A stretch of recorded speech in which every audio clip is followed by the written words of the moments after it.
Assalamualaikum.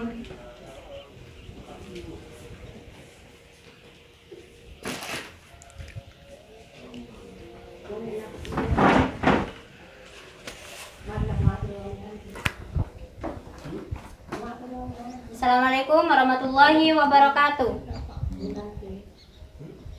Selamat pagi anak-anak. Gimana kabar kalian hari ini? Alhamdulillah. Ya, sebelum memulai pelajaran, silahkan ketua kelasnya, ya, Natal silahkan dipimpin doa. Ya.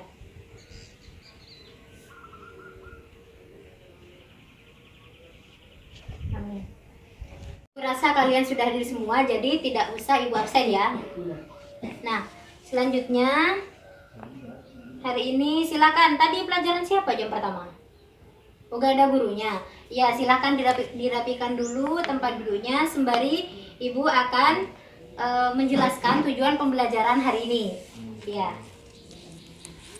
Jadi setelah pembelajaran hari ini berlangsung, kalian diharapkan untuk mengetahui yang pertama, kalian nanti dapat menjelaskan apa itu pengertian interaksi sosial.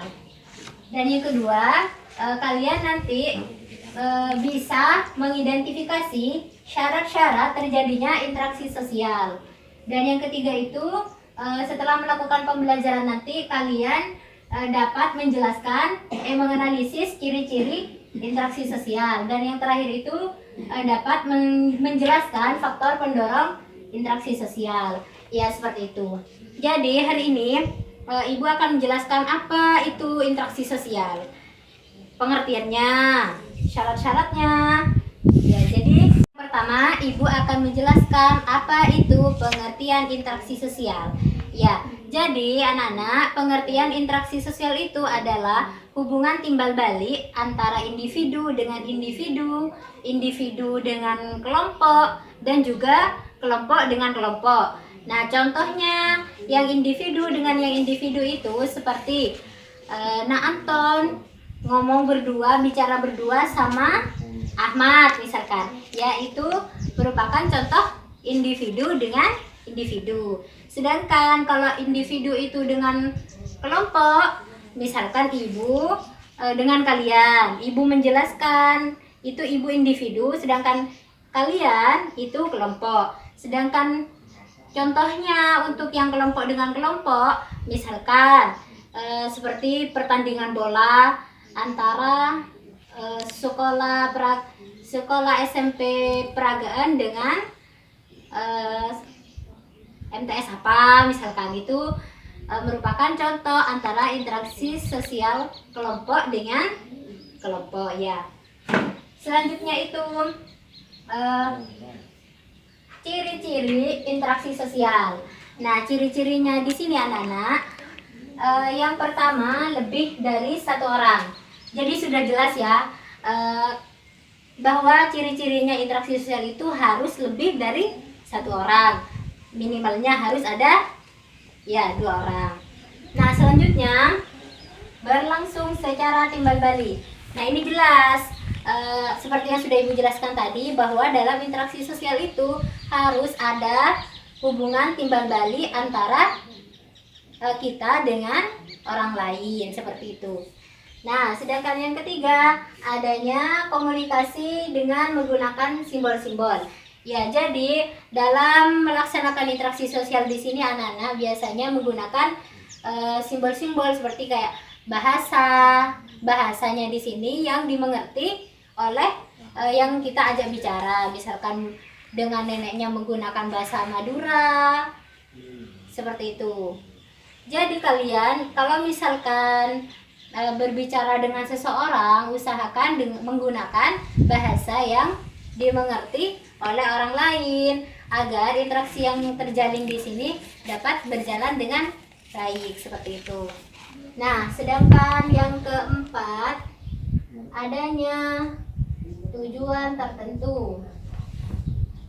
Jadi jelas ya, kalau misalkan sudah melaksanakan interaksi dengan orang lain, itu adanya tujuan tertentu ya. Nah, yang terakhir itu adanya dimensi waktu. Jadi dalam interaksi sosial di sini kita bisa berinteraksi kapan saja sesuai yang kita inginkan, misalkan sekarang, besok, atau iya kapan saja lah, intinya kalian mau berinteraksi dengan orang lain gitu. Yang selanjutnya itu ada syarat-syarat interaksi sosial, di mana ada kontak sosial dan ada komunikasi. Yang pertama itu ada kontak sosial, di mana menurut bahasanya artinya kontak sosial di sini anak-anak bersama-sama menyentuh kalau menurut bahasanya. Tapi sebenarnya dalam syarat-syarat interaksi sosial, kontak sosial di sini tidak harus berlangsung tidak harus saling menyentuh secara fisik. Misalkan boleh menggunakan isyarat seperti itu. Nah, dalam kontak sosial di sini ada primer dan juga ada sekunder.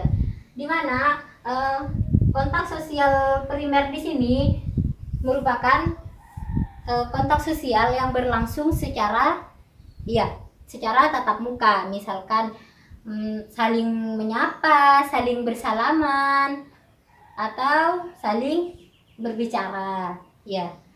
Sedangkan untuk sedangkan kontak sosial sekunder di sini menggunakan perantara.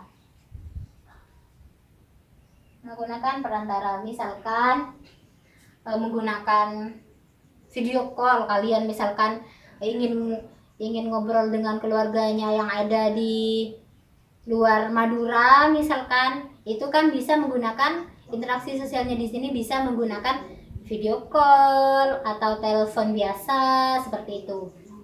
Nah, selanjutnya syarat-syarat interaksi sosial yang kedua itu adanya komunikasi. Di mana komunikasi di sini anak-anak cara kita menyampaikan atau mengirimkan pesan kepada orang lain. Tapi dalam syarat-syarat interaksi sosial di sini, ketika sudah terjadi kontak sosial, belum tentu terjadi komunikasi. Apa demikian? Karena anak-anak dalam komunikasi di sini harus ada respon dari stimulus yang kita berikan. Artinya ketika kita melakukan interaksi dengan orang lain, pesan kita sudah disampaikan, apa yang ingin kita sampaikan, orang yang ingin kita ajak bicara itu mengerti dan kemudian melakukan tindakan sebagai respon dari stimulus yang kita berikan. Nah, namun dalam kontak sosial di sini anak-anak belum tentu terjadi komunikasi. Misalnya Ahmad ketemu sama teman lamanya yang namanya Udin, ketemu di jalan misalkan. Nah, si Ahmad ini nyapa ke Udin, tapi Udin tidak langsung merespon sapaan dari Ahmad. Misalkan kan kayak, "Hai Udin," tapi si Udinnya ini belum merespon. Nah, siapa? Ya, itu sudah terjadi kontak sosial, namun belum terjadi komunikasi karena Udin ini belum memberikan respon atau memberikan tanggapan dari stimulus yang Ahmad berikan. Seperti itu, paham? Ya, lanjut. Dalam komunikasi di sini anak-anak ada dua, ada yang verbal dan non verbal. Untuk yang verbal di sini biasanya menggunakan bahasa seperti yang sudah Ibu jelaskan tadi.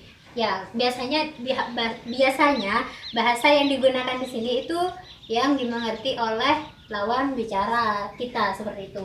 Sedangkan untuk yang non verbal ini menggunakan isyarat. Ya.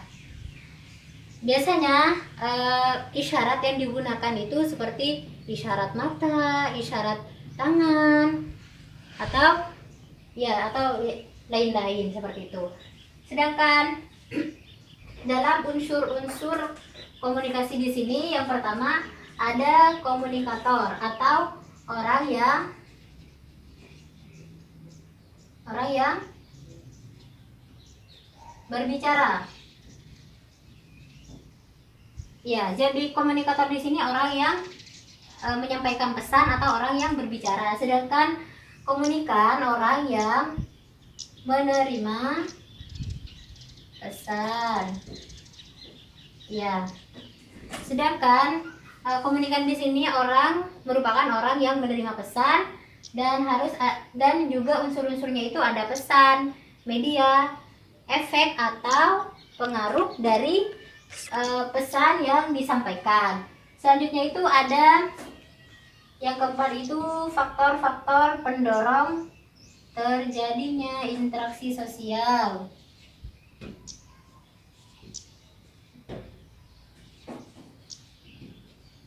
Nah, faktor-faktor pendorong terjadinya interaksi sosial itu yang pertama ada imitasi. Nah, imitasi di sini anak-anak merupakan proses seseorang meniru orang lain.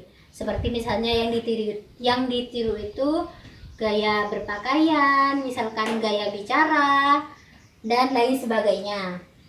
Kedua itu ada faktor sugesti. Di mana faktor sugesti di sini anak-anak merupakan pengaruh yang dapat menggerakkan hati seseorang sehingga orang tersebut itu melakukan apa yang kita perintahkan tanpa berpikir rasional. Misalnya dokter yang meminta pasiennya itu untuk meminum obat apa misalkan obat pusing. Nah, di sini pasiennya di sini melakukan apa yang diperintahkan dokternya itu tanpa berpikir rasional karena mereka sudah terpengaruh oleh faktor sugesti. Nah, sedangkan yang ketiga itu adanya faktor identifikasi. Di mana faktor identifikasi di sini anak-anak merupakan kecenderungan seseorang untuk menjadi sama dengan orang lain. Misalnya siapa ya?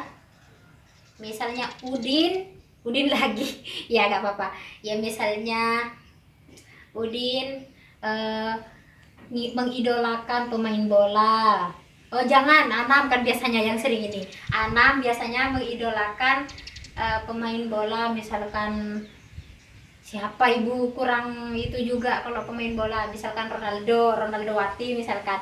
Nah, Anam di sini meniru, ingin menjadi sama seperti Ronaldo Wati tadi, seperti itu. Yang selanjutnya itu yang keempat ada faktor simpati. Di mana faktor simpati di sini anak-anak merupakan kemampuan seseorang untuk merasakan diri seolah-olah merasakan penderitaan orang lain. Misalnya ketika ada tetangga kita yang terkena musibah, kita akan merasa simpati untuk menolong tetangga kita tersebut. Nah, itu merupakan contoh dari faktor simpati ya. Selanjutnya, oh ya sudah. Jadi selanjutnya ibu akan meminta kalian untuk membuat minimal satu pertanyaan yang pertanyaannya itu sesuai sama yang sudah ibu jelaskan tadi ini. Pengertiannya, ciri-cirinya. Itu kalian buat pertanyaan sesuai sama ini. Minimal satu. Ya, silakan dibuat pertanyaannya dulu, ditulis di kertas. Nanti dikumpulkan ke ibu. Ya. Ya, silakan. Sudah? Ya, mana kumpulkan.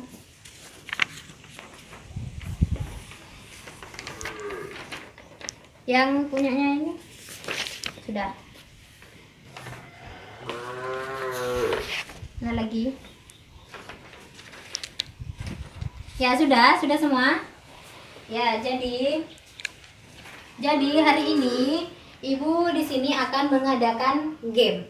Di mana gamenya di sini namanya talking stick.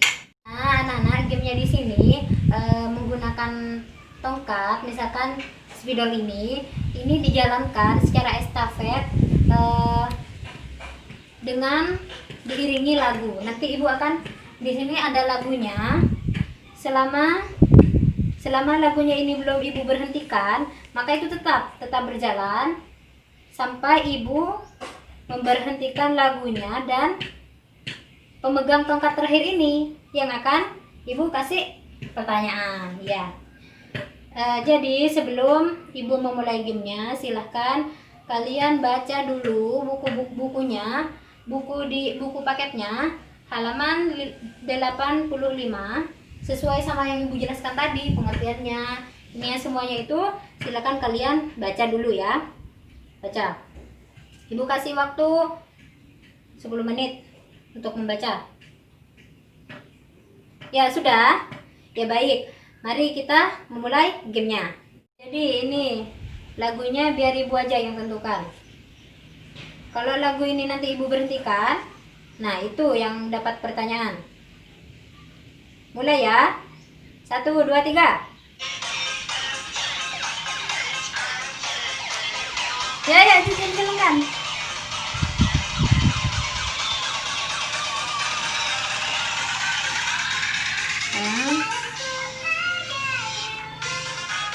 Biar muter-muter aja dulu itu angkatnya.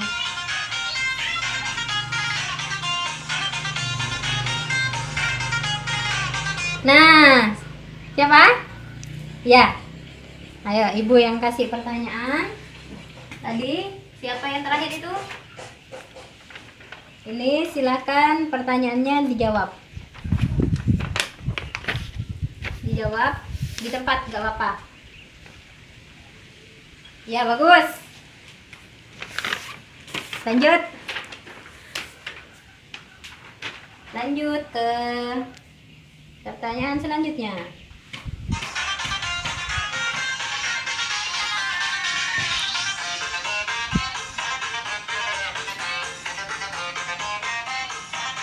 Nah, ya, siapa lagi? Tadi terakhiran ini pertanyaannya kena. Silakan dijawab pertanyaannya. Ya, bagus sekali. Nah, selanjutnya anak-anak, sudah ya? Sudah gamenya? Ya, jadi kalian yang tidak kebagian menjawab pertanyaan tadi, silahkan kalian rumuskan jawaban dari teman-temannya, ambil kesimpulan, tulis di kertas, nanti kalian kumpulkan ke ibu. Tapi sebelumnya kalian baca-baca dulu materi tentang hari ini. Sebelum kalian rumuskan, baca-baca dulu materi yang seperti tadi itu, halaman 85, baca dulu, baru kalian rumuskan jawabannya, dan kalian, salah satu dari kalian itu mempresentasikan hasil kesimpulannya. Ya, silakan. Ya, sudah. Jadi silakan salah satu perwakilan. Devi, silakan presentasikan hasil kesimpulannya di tempat. Ya, bagus sekali. Mungkin dari kalian ada yang ingin menanggapi dari kesimpulan Mbak Devi-nya tadi.